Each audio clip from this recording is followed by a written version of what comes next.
Thank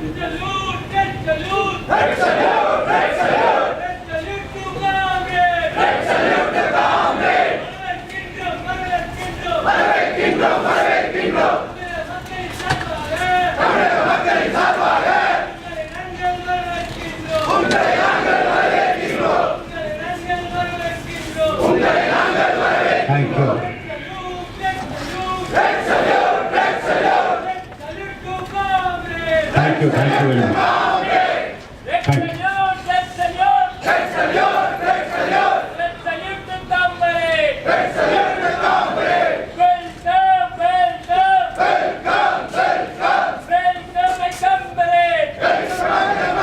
Thank you. Thank you very much. On the dais, my very dear friend, Comrade Sampath, member of the Central Committee of CPIM, Comrade N. Ram, and we have senior advocates and other friends on the dais here, and my very dear friends from this historic city of India, Chennai. I feel privileged, and in fact at the time of our recently held party congress at Hyderabad, immediately I was asked to come to this place. Despite certain specific environment in Kashmir, Jammu and Kashmir,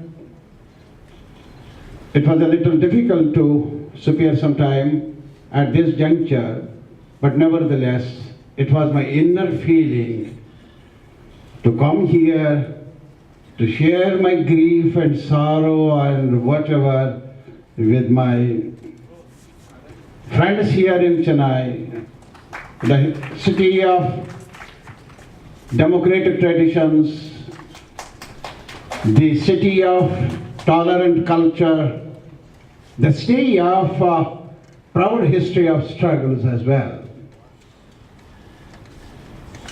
So really I feel privileged. Though the topic itself under discussion here this evening saddens all of us.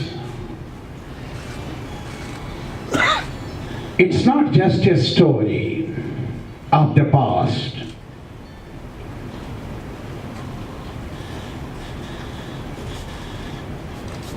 It's not just some politician's gimmick as a usual routine in today's world. It is really what is happening in Kashmir. That beautiful small piece of land with some people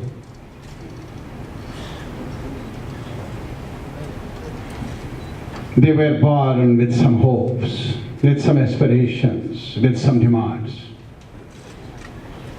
That is burning, that continues to burn. Not only that is burning, I will add one more thing. My Kashmir and your Kashmir and the Kashmir of the people of that unfortunate land, that is bleeding as well. Chennai வரலாறு மிகுந்த சென்னை மாநகரத்தின் மக்களுக்கு எனது அன்பு வணக்கங்கள் அப்படின்னு தோழர் தொடங்கினாரு. ஹைதராபாத்ல நடந்த கட்சி காங்கிரஸ்ல என்னை தோழர்கள் கேட்டாங்க சென்னைக்கு வரணும் அப்படின்னு. அப்ப காஷ்மீர்ல ஒரு இக்கட்டான ஒரு சூழல் இருந்த போதிலும் என்னால வர முடியாத ஒரு சூழல் இருந்தாலுமே இங்க வரணும் அப்படிங்கிற ஒரு முடிவெடுத்தேன். என்னுடைய துக்கத்தையும் வருத்தத்தையும் உங்களுடனும் நான் பகிர்ந்து கொள்ள வேண்டும் அப்படிங்கிற ஒரு மன உறுதியோட தான் நான் இன்னைக்கு இங்க வந்திருக்கேன். சென்னை என்பது ஒரு பல போராட்டங்கள் நடந்த ஒரு மாநகரம், பெருமைக்குரிய பல பண்பாடுகள் மிகுந்த ஒரு மாநகரம். நான் சொல்லக்கூடிய இன்னைக்கு நம்ம பேசக்கூடிய விஷயம் ஒரு மிகவும் சோகத்தை தரக்கூடிய ஒரு விஷயம். ஆனால் ஏதோ முன்காலத்தில் நடந்து முடிந்த ஒரு விஷயம் மட்டுமே இல்லை, இன்னும் தொடர்ந்து கொண்டிருக்கும் காஷ்மீரின் அந்த அழகிய நிலத்தின் காஷ்மீரின் வரலாற்றை தான் நான் உங்களுடன் இன்று பகிர்ந்து கொள்ள போகிறேன். Kashmir, why does it burn? ஏன் பற்றி எரிகிறது? இன்னைக்கு பற்றி எரிகிறது. என் காஷ்மீர் எரிகிறது, உங்கள் காஷ்மீர் எரிகிறது. பற்றி எரிகிறது மட்டும் அல்லாமல் தொடர்ந்து காஷ்மீரில் இருந்து ஒரு ப்ளீடிங் நடக்கின்றது, ரத்தப்போக்கு ஏற்பட்டு கொண்டிருக்கிறது அப்படிங்கிற ஒரு கொடுமையான ஒரு கொடூரத்தை நான் உங்களோட பகிர்ந்து கொள்ள போகிறேன். Why all this is happening now?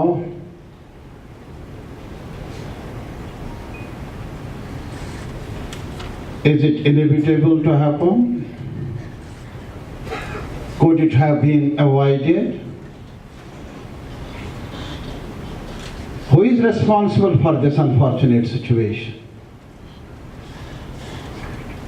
The people of Kashmir?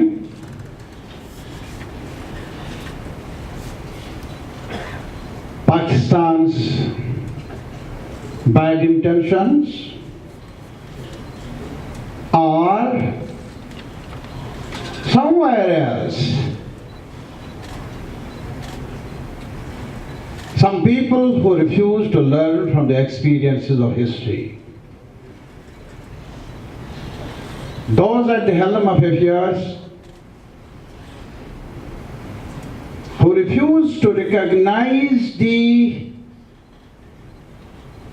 necessity of preserving, protecting the interests of the people.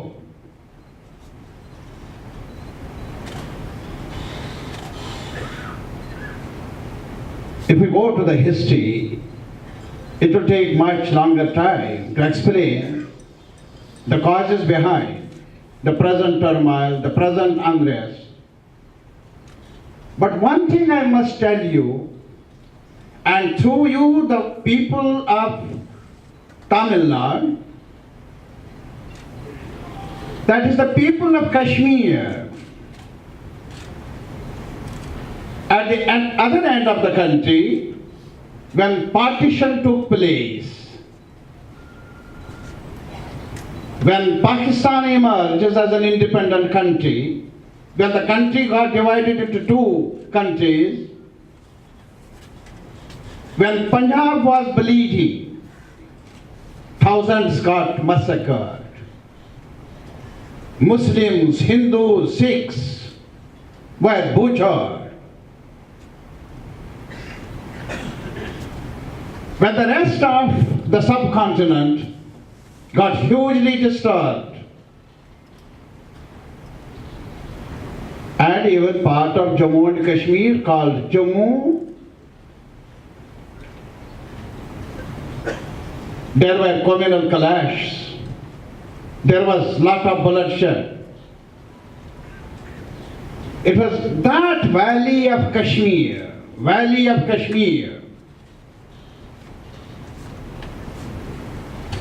where not a single communal incident took place in those hard times.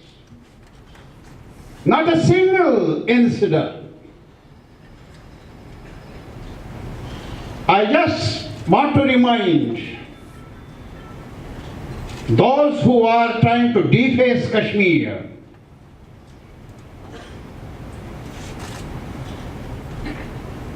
those who want to distort history of our country, including Kashmir.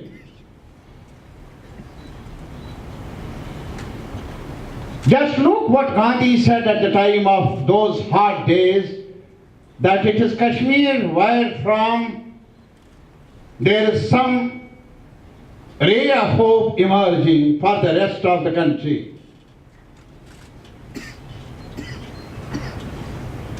It is at that point of time when there was a choice, a place, Muslim-dominated area, bordering with Pakistan, according to the partition plan, was having a choice, either to be with this part of the country or that part of the divide, or remain independent.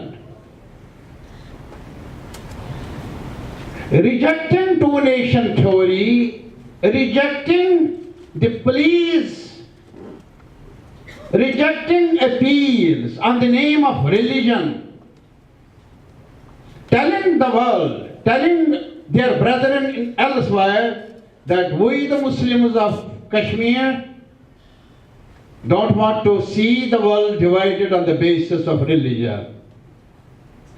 We don't want to see this world is one for all of us to live with each other.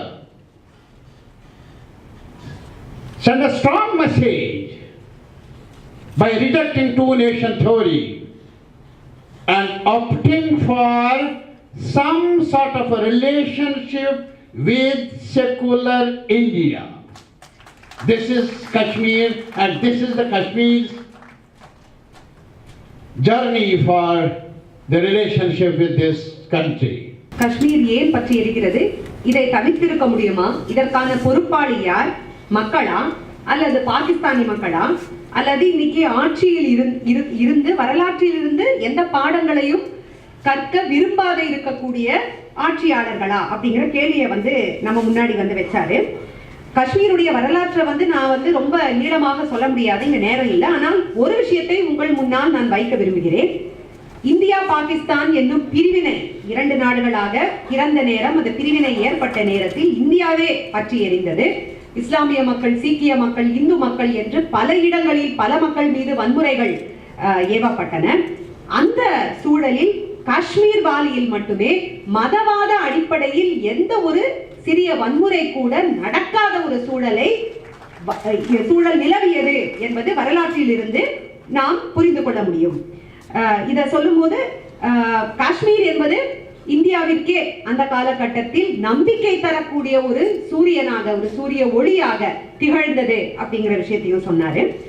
Kashmiri மக்கள் அப்போதே 2 Nations, 2 நாடுகள் அப்படிங்கிற India, முஸ்லிம் பாகிஸ்தான் அல்லது India அப்படின்னு 2 பிரிவுகளாக இருந்த அந்த 2 Nations தியரியை காஷ்மீர் மக்கள் ஏற்றுக்கொள்ளவில்லை. ஏற்றுக்கொள்ளாமல் இந்தியா, செக்குலர் இந்தியாவுடன் ஒரு உறவை நாங்கள் வைத்துக் கொள்ள வேண்டும் என்ற விருப்பத்தை காஷ்மீர் மக்கள் அப்போதே பார்ட்டிஷன் நடந்த அந்த கொடூர வன்முறைகள் நடந்த சம்பவத்திலேயே 2 நேஷன்ஸ் தியரியை ஏற்றுக்கொள்ளாமல் செக்குலர் இந்தியாவுடன் ஒரு உறவை வைத்துக் கொள்ள வேண்டும் என்று காஷ்மீர் மக்கள் தெரிவித்தார்கள். During the freedom struggle, when there was Quit India movement being conducted here and Quit Kashmir movement in Kashmir, there emerged some sort of a common ground. Please try to understand it. The relationship is not just created through a scheme. It emerged out of a prolonged struggle for certain common ideals, certain common destination. That common destination and that common ground was based on mutual respect, pluralism, and making this society a livable one, irrespective of one's faith, irrespective of one's caste, creed, or any affiliation. That was the basis of relationship. This was India then, and this was Kashmir then. They joined together. Please try to remember, at the time when raiders came,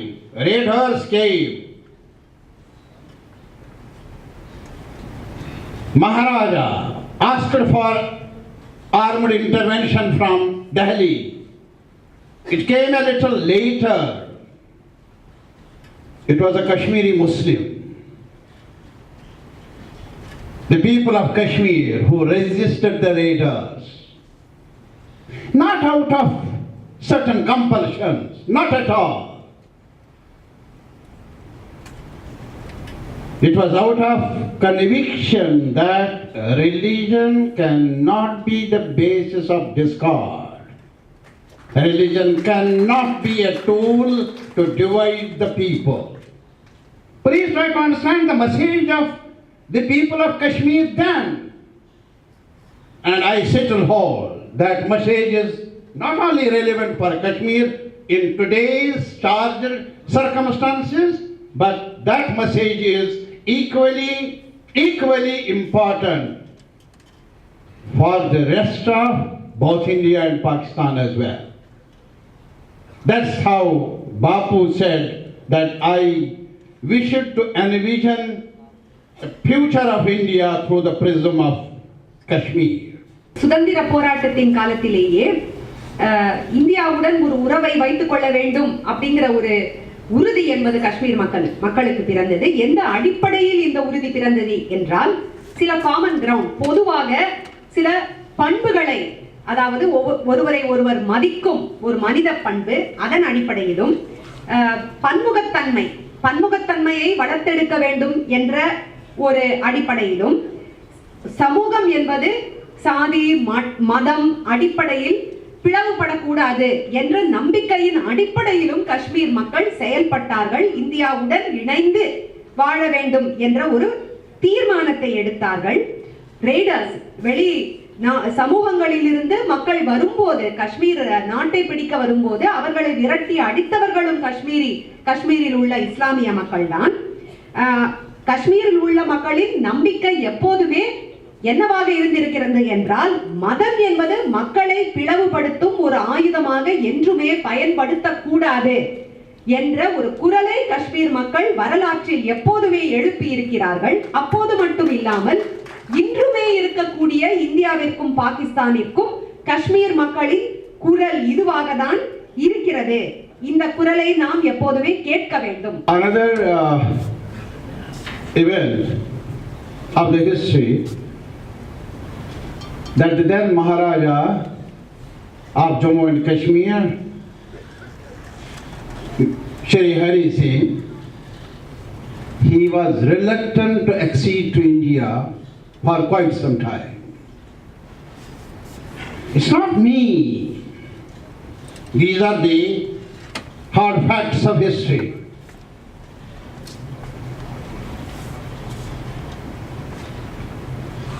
And whatever is happening today around,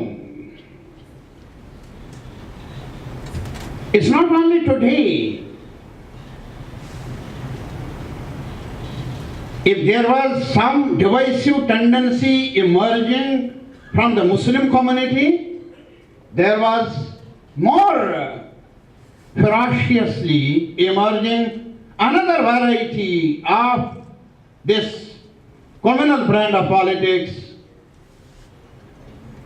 and that surfaced in Jammu in the name of Parja Parishad. The then BJP or Bharatiya Janasangh called Parja Parishad. It's not today. I am again repeating, such forces have been working even those days, since those days,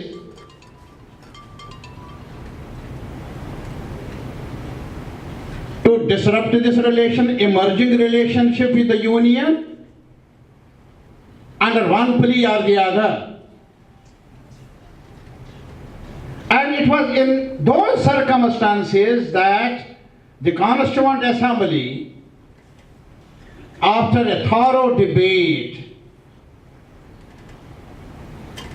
provided certain guarantee to this unique relationship between Union and the people of Jammu and Kashmir.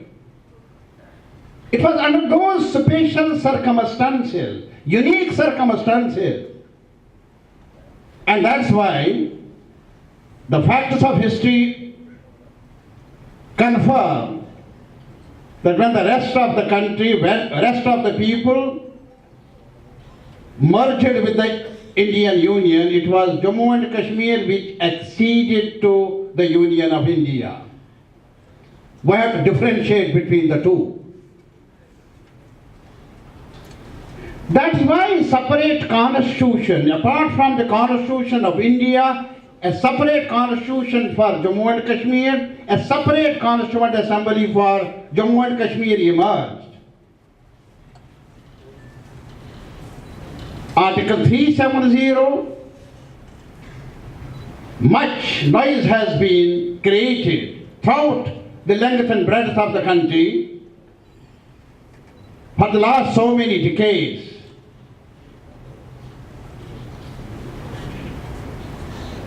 This has emerged out of a longer debate and discussion in the Constituent Assembly between the leadership of the country and the leadership of Jammu and Kashmir. And it is this article through which the Constitution of India has become operative. It is through this constitutional provision that accession got certified. அந்த வரலாற்றில் மகாராஜா ஜம்மு காஷ்மீரில் இருந்த அப்போதைய மகாராஜா கொஞ்சம் காலம் இந்தியாவுடன் சேருவதற்கு இணைவதற்கு சற்று தாமதமாக முடிவெடுத்தார். அப்போது முஸ்லிம் மக்கள் மத்தியில் சில பேருக்கு இந்த ஒற்றுமை வேண்டாம் என்று இருந்தது போலவே ஜம்மு மக்கள் மத்தியிலும் சில பிரிவுகள் மதவாத அடிப்படையில் இந்த ஒற்றுமை வேண்டாம் என்ற அடிப்படையில் அந்த காலத்தில் இருந்து ஒரு பரிஷத், இப்போது இருக்கிற பிஜேபிக்கு முன்னால் இருந்த ஒரு அவதாரம், அவர்களும் மக்களை பிரிப்பதற்காக அப்போதிருந்து வேலை செய்து கொண்டிருந்தார்கள். இப்படிப்பட்ட ஒரு சூழலில் தான், இந்த சூழல் என்பது முக்கியம் என்றார் தோழர், இந்த சூழலில் தான் ஜம்மு காஷ்மீரில் கான்ஸ்டிடியூவன்ட் அசம்பிளியில் பல முக்கியமான விவாதங்கள் நடந்து, அந்த விவாதங்களின் அடிப்படையில் இந்தியன் யூனியனுக்கும் ஜம்மு காஷ்மீர் மக்களுக்கும் ஒரு விசேஷ உறவை உருவாக்க வேண்டும் என்ற அடிப்படையில் சரத்து 370 ஆர்டிகல் 370 என்பது ஏற்றுக்கொள்ளப்பட்டது. இந்த ஆர்டிகல், இந்த சரத்தின் அடிப்படையில் ஜம்மு காஷ்மீர் இந்திய யூனியனுடன் அக்செஷன் என்னும் வார்த்தையை தோழர் பயன்படுத்தினார். அக்சீட் ஆனது என்று சொன்னார். மற்ற மாநிலங்கள் இந்திய யூனியனுடன் மர்ஜ் ஆனதற்கும் காஷ்மீர் சரத்து 370 மூலமாக அக்சீட் ஆனதற்கும் ஒரு சின்ன வித்தியாசம் இருக்கு. இதை நாம் மனதில் கொள்ள வேண்டும் அப்படிங்கறத நம்ம முன்னாடி வச்சிருக்கார். Thus, unfortunately, this relationship, this opportunity for cementing this relationship was not availed. What happened sooner, right from 1953, the same instrument, the tallest of all whole team of the leadership here in Jammu and Kashmir, Sheikh Abdullah, he was arrested and the process of breaking promises starts. The process of dismantling, I must use this word, process of dismantling the very foundations of that relationship between Union and Kashmir started. That was the beginning of not cementing the relationship, but virtually dismantling the relationship. We were having a proud leader here from Tamil Nadu, Comrade P. Ramamurthy. He was meeting Sheikh Muhammad Abdullah in jail here as well. He has told us many things about what went wrong and how went wrong. Now please try to understand, the same article of faith, the constitutional guarantees, by now 43 amendments have been virtually enforced. 43 amendments in the Constitution, eroding the very basis of Article 370.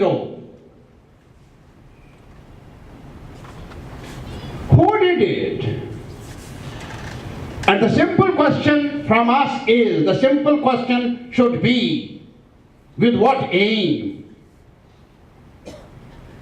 What did the leadership achieve by eroding whatever little autonomy was provided to the people of Kashmir? Not only that, it's again using the authority arbitrarily, imposing Article 249 of the Constitution of India, thereby, that's not applicable to other parts of the country. in such a manner as it is being used in Jammu and Kashmir, Parliament can make laws now just by a resolution of the Rajya Sabha about the matters which fall in the state list. You can well imagine what kind of autonomy was promised to the people of Jammu and Kashmir and what kind of erosion has taken place since then. As of now, the fact remains Kashmir is having less than what other states of the country are enjoying. 1953 Kashmir மக்களால் நேசிக்கப்பட்ட ஷேக் அப்துல்லா என்னும் காஷ்மீரி மக்களின் தலைவர் சிறைப்படுத்தப்பட்டார். அப்போதிலிருந்து காஷ்மீர் மக்களுக்கு கொடுக்கப்பட்ட பல உத்தரவாதங்கள் உடைக்கப்பட்டன, ஒவ்வொன்றாக களையப்பட்டன, உடைக்கப்பட்டன. காஷ்மீருக்கும் Indian யூனியனுக்கும் இருந்த இந்த விசேஷ உறவு என்பது ஒவ்வொன்றாக கொஞ்சம் கொஞ்சமாக களையப்பட்டது. இந்த உறவின் அடித்தளம் என்பது சரத்து 370 என்பது பலவீனமாக்கப்பட்டது என்பதையும் நாம் பார்க்க முடியும். 43 முறை நமது அரசியல் சாசனத்தில் திருத்தங்கள் அமெண்ட்மெண்ட்ஸ் கொண்டு வரப்பட்டன. இந்த பலவீனம் தொடர்ந்தது. இந்த பலவீனம் என்பதும் தொடர்ச்சியாக மக்களுக்கு ஒரு விதமான நம்பிக்கை துரோகம் என்பதை தோழர் வலியுறுத்துறாரு. இதை யாரு செஞ்சாங்க, அவர்களது குறிக்கோள் என்ன, இதனால் இந்திய தலைவர்கள் எதை சாதிச்சாங்க அப்படிங்கிற கேள்வியை நம்ம கேட்கணும். இன்னைக்கு இருக்கக்கூடிய சூழலில் மற்ற மாநிலங்களை விடவும் மிகவும் குறைவான சுதந்திரத்தையே காஷ்மீர் மாநிலம் என்பது காஷ்மீர் மாநிலத்திற்கு இருக்கின்றது அப்படிங்கிற ஒரு யதார்த்த நிலைக்கு வந்துவிட்டோம். And in this process of broken promises, the other aspect was covered, that is denial of democracy to the people of Kashmir, which the rest of India was enjoying. Falsification of elections, fraudulent elections, imposing governments from union itself, organizing defections,